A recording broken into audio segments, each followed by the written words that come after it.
Divine soul కు స్వాగతం. ప్రశాంతమైన ప్రకృతి మధ్య తపస్సులో నిమగ్నమైన మహర్షి అతనే వాల్మీకి. ఒక రోజు ఆయన తన శిష్యులతో కలిసి నదీ తీరానికి వెళ్తున్నాడు. అక్కడ ఒక అందమైన దృశ్యం కనిపించింది. 2 క్రౌంచ పక్షులు ప్రేమగా విహరిస్తున్నాయి. ఇంతలో ఒక వేటగాడు బాణం విసిరాడు. మగపక్షి నేలపై పడిపోయింది. ఆడపక్షి బాధతో విలపించింది. ఆ దృశ్యం వాల్మీకి హృదయాన్ని కుదిపేసింది. ఆ బాధలో వాల్మీకి నోటి నుండి సహజంగా పదాలు వచ్చాయి.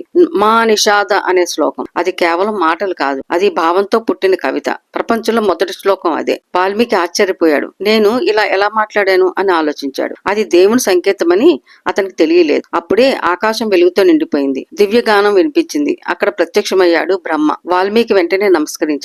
బ్రహ్మదేవుడు స్నేహంగా ఇలా అన్నాడు, ఓ వాల్మీకి, నీ హృదయం కరుణతో నిండింది. నీవు పలికింది కేవలం మాట కాదు, అది కవిత్వం. ఇప్పటి నుండి నీవు ఆది కవి. తర్వాత బ్రహ్మదేవుడు ఒక గొప్ప కర్తవ్యాన్ని ఇచ్చాడు. రామ జీవితాన్ని ప్రపంచానికి తెలియజేయాలి. అతని ధర్మం, సత్యం, త్యాగం అన్ని తరాలకు ఆదర్శం అవ్వాలి. అంతటితో ఆగలేదు. బ్రహ్మదేవుడు ఒక అద్భుత వరం ఇచ్చాడు. రాముడి జీవితంలో జరిగిన ప్రతి సంఘటనను నీవు నిజంగా చూసినట్టుగా తెలుసుకుంటావు. గతం, వర్తమానం, భవిష్యత్తు కూడా. వాల్మీకి లోతైన ధ్యానంలోకి వెళ్ళాడు. అతని మనస్సులో ఒక గొప్ప కథ ఆవిష్కృతమైంది. అయోధ్య రాజ్యం, రాముని జననం, వనవాసం, రావణ వధ అన్ని దృశ్యాలు స్పష్టంగా కనిపించాయి. ఆ దివ్య దృశ్యాన్ని పదాల్లోకి మార్చాడు వాల్మీకి. అలా పుట్టింది రామాయణం. 24,000 శ్లోకాల మహాకావ్యం. 7 కాండాలతో విభజన.